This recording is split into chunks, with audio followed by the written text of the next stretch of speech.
20-year-old son or 15-year-old son.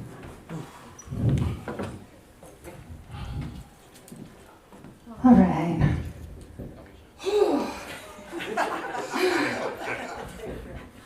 We've already done that song. So we did it. Oh, we've already done it today. It was so fun. Well, we do it because we're practicing. I feel like I'm really noisy. Is it too close to my head? Hello? Okay. Well, our lesson today.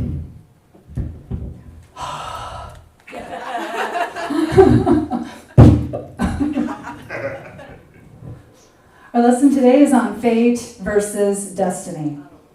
Now, I know these terms, fate and destiny, they're used loosely, they're used interchangeably. But just for today, I'm going to ask you to dive into two different definitions, because when we get clarity on the two ways things happen, it actually changes how we do what we do. Okay, so there's a difference between fate and destiny.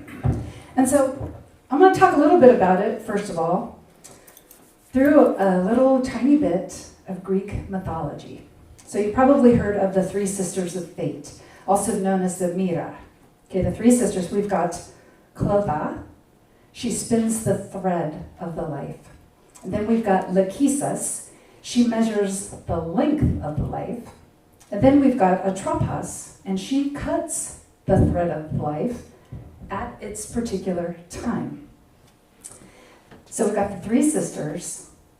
And then we've got this story about Zeus. And Zeus has a beloved son.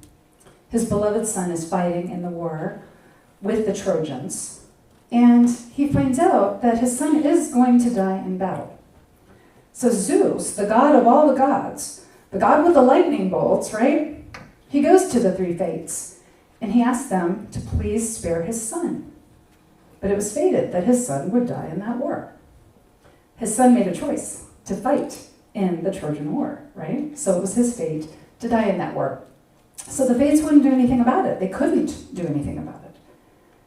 Now there's also a story of Apollo wanting to intervene with the fates. And this is from a story of a princess, and her name was Alcestis. And she was beautiful, and of course every man in the kingdom wanted to marry her because she was beautiful, and she was rich, and she was a princess. So they all wanted to marry her. So her father says, well, the man who wins my daughter's hand in marriage, he has to get a chariot and yoke to the chariot a lion and a boar. And so whatever man rides to my kingdom in a chariot being pulled by a lion and a boar, they get my daughter's hand in marriage. Well, it turns out it was a king, another king from a neighboring kingdom that did this, and his name was Othmatos. And so Othmatos was able to do this. He rode up with his chariot, the lion and the boar. He gets the hand of the princess. Now, what the princess didn't know, what her father didn't know, was that Othmatos had the help of the goddess Artemis, the goddess of the hunt. So Othmatos wins the hand of the princess. They get married. They get ready to start their life together. But now Artemis is mad because Othmatos forgot to thank her for this. He didn't give her a sacrifice. He didn't acknowledge her in any way. So Artemis sends a bunch of snakes to his bed to kill him. So the god Apollo, who likes Othmatos, tries to intervene with the fates. But even the god Apollo, he cannot do anything either. But Othmatos' new wife, Alcestis, she intervenes. She, out of love for her new husband, she gives herself to the underworld in his place because she wants him to live. So she gives herself. Well, because she gave of herself, she gets down to the underworld, and they send her back. So she gets to live her life. So it's interesting that the god Zeus could not intervene on behalf of someone he loved. Apollo, another god, could not intervene on behalf of someone. Yet a woman, she didn't intervene. She didn't go, well, she did intervene. But see, the gods went to the fates to try to change their minds. Alcestis, she didn't go to the fates. She made a choice out of love. And it was her choice that changed the fate of her and her husband. Now sometimes we might believe that we need divine intervention. We may look at what's going on in the world, in our lives, and we may think, well, the only thing that'll save me is if something out here happens, something big happens. And we may pray. We may actually pray or petition, but then nothing happens. And we might decide, oh, I need something out there to change, and the reason this is all going on and it's wrecked my life. And we may not even bother to pray or petition. Instead, we just give up. And it's like, well, that's what it is, and my life sucks now because this thing happened and everything just, went to Hades. And Hades sent it back at me. But see, even with divine intervention, unless we listen and act on that divine intervention by making new choices, because that's always, when we receive divine guidance, it's always to do something new, right? It's not to do the easy thing that we want to do, that we're hoping would work, right? Well, can I just sit at home on my couch and watch Netflix and everything will fix itself? That's like what I would want to hear, right? Yeah, just sit and watch TV for a while, Deanna. We'll move all the pieces out here, you'll be fine. Okay, no, divine intervention comes through as you need to do this different thing. It's a different thing. Now, fate is when we don't do anything different about our situation. Fate is when we sit and wait and hope that something out there changes. We feel powerless. That's fate, okay, when we are fated. Okay, because remember, the gods outside, the gods out there, the sky daddies, they can't even do anything about it. The gods couldn't get the fates to change their minds about anything. What changed was a woman changing what she did. So, we all have that same power that Alcestis has. We have the same power within us to change what we're doing. We can make a different choice. We have within us the power to change our fate, to change our karma, right? We have the power within us to make different choices, so we're moving into our destiny. And destiny is expansive. Destiny is when we expand our territory. Destiny is when we are expanding the good into our lives. Destiny is when we are doing those greater things. That's how we do what we do. That's how we move into destiny, then, is through our choices. We're choosing differently. And I know I've said this before, but choice is a superpower. When we make a new choice to do something new, to do the next best thing, that changes our life. And we may not know the impact that doing this one little different thing, how it will change when you get down the road a bit. But choices will change our lives. But see, most of us don't see choice as something that's that big of a deal. Because so last night, I was like, okay, here's my choice. I can watch Frasier or Big Bang Theory. But either way, it doesn't really matter. Right? My choice. Do I want to put steak on my salad, or do I want to put that spicy stuff my husband made on my salad? Right? Do I want to wear the black pants or the blue dress? We look at those choices, and none of those choices seem like they would make a difference in our life in the long run. Right? They just kind of happen where they happen. But see, on a deeper level, our choices reflect our beliefs about things. Our choices reflect our attitudes about things. Our choices reflect if we are in judgment or blame about things.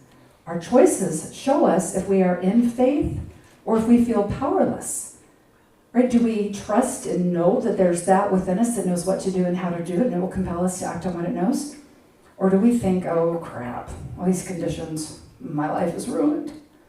Right? Our choices are going to reflect where our belief system is. And so we're making our choices now, and here's one more thing to just throw into this bucket. We're making choices consciously, but more often we're making our choices unconsciously. Now, unconsciously, we may make our choices out of habit. And, it's funny is when you drive around with someone, and they're the driver, you're the passenger, and they stop at a street where the cross traffic doesn't stop, right? It just keeps going, but they're going to make a right, and they're looking for traffic. Do you also look for traffic? Habit. It's unconscious. It's unconscious. So for me, I had to learn about, when I went on this bright line eating program that I'm on, it's one of the bright lines that you stick to is there's no licking or tasting or snacking on food while you prepare a meal. And I was like, wow, I snack on everything I'm preparing. I gotta check everything. Is this too salty? Is it not enough salt? Is this warm enough? Is it sweet enough? Is it good enough? And I was doing all that unconsciously. Getting up in the morning and going on your cell phone first thing. Who does that? It's habit. It's unconscious. Right? It's unconscious. We also make choices, unconscious choices, out of a shock or a trauma that we've experienced. If somebody is 7 years old and they've always loved dogs, but then they get bit by a dog, they may be afraid of dogs going forward. Okay? Right after I had my daughter, I had postpartum OCD. That's a thing. You know that, but she's a doula, that's why she knows. But there's that, I had postpartum OCD, and I saw an accident that happened at a train track, and I couldn't drive over a train track after that. I literally found myself sitting at a train track and I couldn't go across it. I was like, what is wrong with me? I didn't even know. I had to piece all that together, and my midwife helped me to clear that out. But through shock or trauma, something will get instantly lodged in our subconscious. Okay, when the pandemic hit, I was already a germaphobe, so I was already prepared, right, for these days, but there were a lot of people who were having to learn to wash their hands after they used an ATM, or wash their hands after they used the little machine at the store. And so they would use this, and the first thing people started doing was antibacterial spray, right? Wiping down everything. The pandemic was really scary, right? But yeah, even though I was a germaphobe, I never used antibacterial stuff. Well, it took 2 minutes, and all of a sudden I've got to have it all in my car. It's everywhere, right? Shock or trauma, we instantly will put something into our we don't put it there, but it goes right in there. And we're making our choices based on what just stuck itself in our subconscious mind that we don't even know about. We may not even be aware that it's there. And when we're making our unconscious choices, we're making this from the place of being a bystander in our own lives. And we feel like we don't have control over our own lives anymore. There's this stuff happening and we're powerless. We can't change any of that. And so it's the unconscious choices that we're unaware of that makes a big difference. And if we are in our fate, or if we're expanding ourselves into our destiny. There's also then the idea of karma. Okay, karma. Well, I'm being punished for this. Somebody actually said to me, I'll never be successful in this life because in my last life, I had all this power and I abused my power. So I will just have to just be what it is, And I know somebody who told me she would not leave her abusive partner because they had karma they had to work out. And she didn't want to have to marry him in their next life. And I used to think that. But Ernest Holmes, he says something really interesting. Karma is not something we can use as an excuse to not change or work to be better, right? To call forth better into our lives. Karma is not an excuse. It's not a punishment. It's not retribution. He says it's the thinking that has gone before that's stuck itself in our subconscious mind, where we don't think about what we're thinking about. We don't analyze where our behavior came from, right? We're just not thinking about how we're thinking. And so this is where victim consciousness comes from. Okay, somebody who's a victim in victim consciousness, they'll see the world through the eyes of the victim. Or somebody who tends to blame outside conditions and complain, that's really being in victim consciousness also. But they'll always tend to have something out there that they're going to blame. They're always going to have an excuse. It's this thing that happened, and so now I can't, so I got this really good excuse. Being in judgment about certain things, making assumptions about certain things. That all comes from this feeling of powerlessness in our subconscious, and we don't analyze it, we don't think about it. We're a bystander in our own life, but it's so deep, we don't examine it. So if we are seeing the world through the eyes of the victim, right? If we are blaming and complaining, or if we're judging, or if we're making all these assumptions, and we're feeling terrible about life, and we feel powerless, we're not going to analyze it because we're already going to assume we're right about our feelings. We're right about our behavior. We're right about the way that we're looking at the world. And this is fate. We don't change what we do. We don't empower ourselves. We don't see that we have any way around it. So we'll always experience the same kind of thing over and over again. So karma, it's not about being stuck in something. With right thinking and right action, we can clear our own karma. Okay, we can do that. So fate is when we're being a bystander, we're waiting for something to happen, and we're hoping that things will change. And if we're being a bystander and we're waiting for something to happen and we don't like this, if something good does happen in our lives, we'll say, well, I just got lucky. Oh, this good thing's happening, but you know what? Waiting for that other shoe to drop. Good things don't last, right? Someone's going to come along and, do whatever. Now, our destiny is when we are participating with our lives. We are participating in the unfolding of what happens next in our life. And this all comes down to our choices. And you can see we're making our choices based on what we believe our relationship with life is. Okay, so this is a question that we can ask ourselves. What is my relationship with life? Now, if we're really, really, really stuck, the answer to that question might look like life happens to me. Right? These things out there happened and I have no control over them, and I'm just wishing for the best, and I guess the universe doesn't want me to have nice things. Right? So we believe life happens to us. Okay, and that is when we are in our victim consciousness. That is when we're being controlled by the powerlessness that's in our subconscious mind. Okay, then another answer that we can have that kind of moves us out of that just a little bit is my relationship with life is that I happen to life. I can control certain things. I can get out there and I can do this. I can change this. But in this consciousness, I happen to life, we're only going to do what we know for sure we can do. We're not going to go out of our comfort zone. This is, I happen to life, but see, this out there is unknown, and stuff out there could happen. I don't know how to handle that, but I'm going to stay right in here. I'm going to stay right here where I know what I can do. I know how things will turn out. Right here's where I have the guarantee. Okay, but here's the third possible answer. What is my relationship to life? Life happens through me, for me, as me. When we believe this, when we know this, life happens through me, for me, as me, this is when we are in alignment with this idea of God is all things. And if God is all things, that means me. And if God is all things, that means my ideas and my inspirations.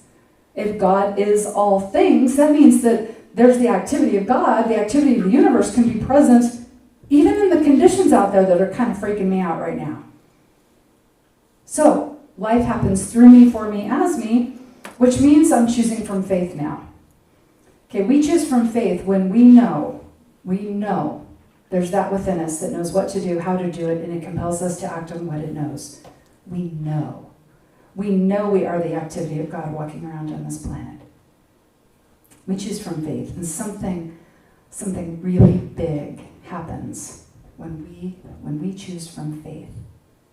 We trigger a cosmic intervention. Doesn't that sound big? Can you believe that? How big that is? Now, divine intervention is a given. Cosmic intervention, this is physical things in our life moving into place for us. When we choose out of faith, when we're acting on faith, we gain greater awareness. So now we are aware of opportunities that we didn't see before. Now we are aware of connections in our lives that we didn't see before. In faith, now we are aware of the signs and the wonders and the synchronicities that are happening that guide us forward. We see the interconnection in all things, because all things are the all. God is all things, which means when we're acting in faith, all things become a potential channel for God to work through. That means all things, like it could participate in us expanding the good, something that surprises us, something that we don't know about, something we didn't imagine. Okay, and that all comes from faith. Now, when we've chosen from faith, something else happens, and that's of course, we get courage. We get the grace of courage to do these things that we don't know how to do, that we've never done before. But then we also, our perspective expands. And now we receive the grace of wisdom. We discover that wisdom is more valuable than our opinions. Wisdom is bigger than our opinions. Our opinions take up that in the grand scheme of things. This is how much our opinions matter. This is how much our opinions matter. And you know why? Because here's where we get our perspective from. That's all we can see. And see, you know what? If I look like right over there, all I see is the glass windows, the stained glass windows. Through my perspective, I'm in a building full of stained glass windows. Wisdom allows me to understand that there could be something else here around me that I don't know about yet. Okay, so that's the grace of wisdom, that we learn that it's okay to not know everything about everything. Like people are trying so hard right now, like for the last 2 years, to know everything about everything, right? To know everything about biology and everything about viruses and everything about bats and everything about politics. We do not have to know everything about everything, right? With wisdom, the grace of wisdom working through us, we understand that we're guided by something that could surprise us. The activity of source could come up in the weirdest place that we didn't even think of. And we can find ourselves in curiosity and asking questions. Okay, this is the grace of wisdom at work in our lives. It allows us to be open to surprises, open to like another way that things might work out. Now, when we're open to the grace of wisdom, now we can experience love. And I don't mean love like I love ice cream, I love my shoes. I don't mean that kind of love. I mean divine love. Divine love, which is the motion of the universe, right? Source energy moving forward in expansion, like light. You know, the nature of light is forward motion and it's expansion. And so love is the desire of the universe to keep creating more of itself through all of its creations. God is all things, and that means me, and that means you. Everybody go like this. Everybody? Am I seeing everybody do this? If you've got your hand raised, you're the activity of God. And love wants to keep working through you. It desires to keep working through you. It's giving itself to you. But see, love, the creative expression and expansion of the universe wanting to experience itself through you and be created in a bigger way through you, to expand your territory, it can only do for you what it can do through you. And so now, this inspiration that you've received, right? We receive inspiration, we receive ideas, we also receive enthusiasm to go along with those, because that's how we know they're divinely, given to us. We have an idea and we feel excited about it. We get inspired and we think, whoa, I wonder what would happen if I were to act on that. I wonder how that could look in my life. And so we're given that, but then we have to decide, am I willing to do something about that? Am I willing to do something with that? So up until this point, we can be having a really good time imagining and daydreaming and, not really having to put ourselves out there yet. But see, we're not creating our destiny yet.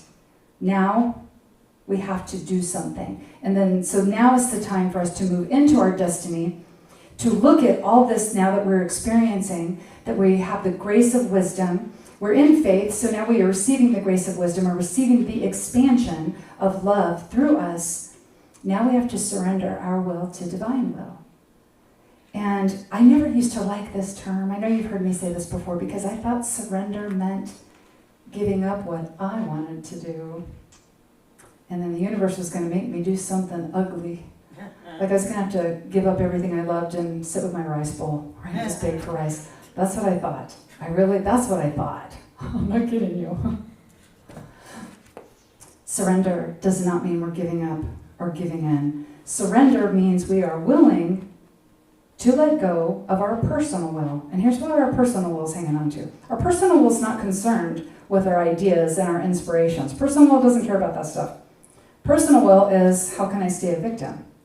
How can I stay blaming and complaining? How can I use the conditions of my life as an excuse to not do anything? That's our personal will. Our personal will is thinking small. Our personal will is, well, I'm only going to do what I know I can do for sure. I'm only going to do what I can get a guarantee of success on. What we're doing now, if we want to expand into our destiny, we have to decide, okay, I'm going to stop thinking small. I'm going to stop thinking small, and I'm going to say yes to heaven. I'm going to say yes to spirit, and know that in faith, there's that within me that knows what to do, how to do it, and it compels me to act on what it knows. And as long as I do what it's guiding me to do, I'll be opening up my life in a big way. Our personal will, our need to be a victim, our need to keep it small, is heavy. It's a weight. It's a weight that keeps us stuck. It's also a distance of weight, W-A-I-T. We'll be waiting. When we are stuck in our personal will, we'll keep waiting for something to happen. We'll keep waiting for something out there to fix our lives. We'll keep waiting for that knight in shining armor to ride in and fix everything so then we can be happy. Divine will, when we surrender that, divine will is an engine. We just fire up a divine engine. And it's allowing the grace of wisdom and the expansion of love to move through us. And so we're creating greater good in our lives. Now, if a new experience wants to be created through us, for us, as us, we can think about that new experience, but we're not doing anything about it until we surrender personal will to divine will, and we fire up the engine of the divine, and we act on faith. Okay, faith without works is inactivity. Right? Faith without works will not plant the garden. Right? Think about that. Planting that actual garden does not plant a garden. Or planting the actual garden, this is how you plant it. Daydreaming about that garden, how that might look. You can look out your window and there won't be a garden while all you do is daydream about it. So when we act on faith and we fire up that engine of divine will, and it's now powering us through all the things that we need to do, we'll suddenly discover that we did things we didn't know we could do. We're going to realize it's like, whoa, I didn't know I was capable of that. I knew I was capable of this, but I just found out I'm capable of that. Okay, that's what happens when we're acting on faith. Okay, we act on faith. The grace of wisdom fills us. The expansion of love is working through us. And then there's the action of divine will. Now we're experiencing transformation in our lives. We experience transformation because we do what we do differently in faith. So we're gaining this understanding that we are capable of more than we give ourselves credit for. We always are capable, always more capable than we give ourselves credit for. And every time we do this, we find out we're capable of doing this much. Then we do it again. We do something different. Now we're capable of doing this much. We're always expanding the good through us because that's wisdom is expansion, and love and creation is expansion. And we're expanding our territory. So fate, we're not experiencing transformation. We may be putting our imagination to good use, but we're not experiencing transformation because we don't learn anything, because we don't have those experiences. We don't discover, oh man, I was capable of doing that big thing. I didn't even know that. We only discover that when we are expanding into our destiny and acting on faith, and we trigger a cosmic intervention in our life. That is how we learn about what we're capable of. And it starts off with our choices. That's it. Starts off with our choices. So wisdom and love, we do the work. The experience of creating now, what we discover is it's not the happy outcome we're actually after. It's the experience of creating, and then the happy outcome comes into our life as the demonstration that we had a really good time doing something. We learned something really big about ourselves. We discovered we're more capable than we ever imagined, and here's the proof. And then we want to do it again. Keep creating. So the experience of creating becomes the experience we seek, not the stuff that we get. The stuff's just the proof we did something big. That's all. So here's our call to action. And our affirmation is a really simple one. Life happens through me. Let's say that together. Life happens through me. You know, in the Greek mythology, what I think is really interesting, in fact, it's not just Greek mythology, it's all the mythology. My personal favorite is a lot of Celtic mythology. It has more tragedy than any mythology I've ever studied, right? Celtic mythology, everything goes wrong for everybody all the time. But what they're teaching is that all those gods outside, they're not any better at running our lives. The gods out there, whether it's Zeus or Brigitte, all the gods out there, they're just going to do what they do from their point of view. And you know what? They mess up people's lives as often as they do something good for somebody. Right? You're kind of taking a chance if you're depending on a God out there to do something for you. You're taking a chance. And, there's this idea of, I'll just put it in God's hands. Right? I'll just put it in God's hands. But see, when we look at it like that, I'm just going to put it in God's hands. Are we waiting for Sky Daddy to do something for us? Are we waiting to see what happens? Putting something in God's hands means we are going to take control here. And I don't mean take control like I'm going to do it all, right? I'm going to do here what I can do, what I know I can do, and how I can succeed, and only what I'm guaranteed to be good at. No, when we put something in God's hands, what we're doing is we're saying yes to faith. We are choosing from faith, and then we're listening to divine direction, and we're taking that action, one action at a time. We are calling forth the wisdom of grace, or the grace of wisdom. We are allowing love to expand through us as a creative force. This is putting it in the indwelling spirit's energy. It has no hands. We are the hands. We're the hands of God. And we are the hands of God when we act in faith. When we learn what we're capable of, when we experience what we're capable of. We can know intellectually what we're capable of. You hear me up here every single Sunday telling you, you're designed to do all this stuff. You're designed to be amazing. But we walk out of here, I do the same thing. I walk out, I'm like, okay. I wonder what will happen next. I'll do that too. I'll do that. Nobody can tell us what we're capable of, and that's not going to change our lives. Right? You can tell a 4-year-old, one day you're going to be reading the most amazing books. That doesn't change their lives. What changes a child's life is learning to read the book.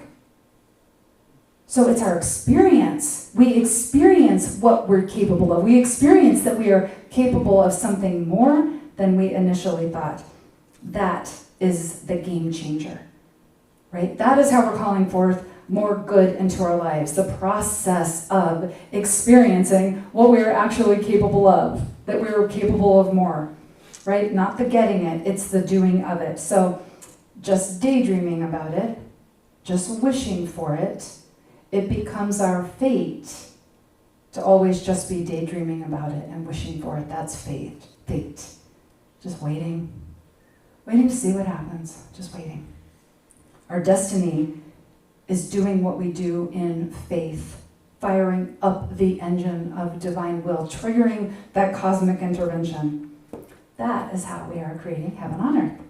So until next time, remember that you are designed to do all this fun stuff. You are designed to call forth the greater through you, for you, as you. You're designed to do this. Taking the action to do it, you're going to experience something amazing about yourself. You really, really will. Prove me wrong. Right? I'm going to ask you to prove me wrong. I'm begging you. No, I'm not begging you, because you can't. You can't prove me wrong on this. Right? There's something at work within each of you that is so great. And it wants to do bigger through you, for you, as you. It wants to do that. and everything you do, you are blessed. So it is. Amen.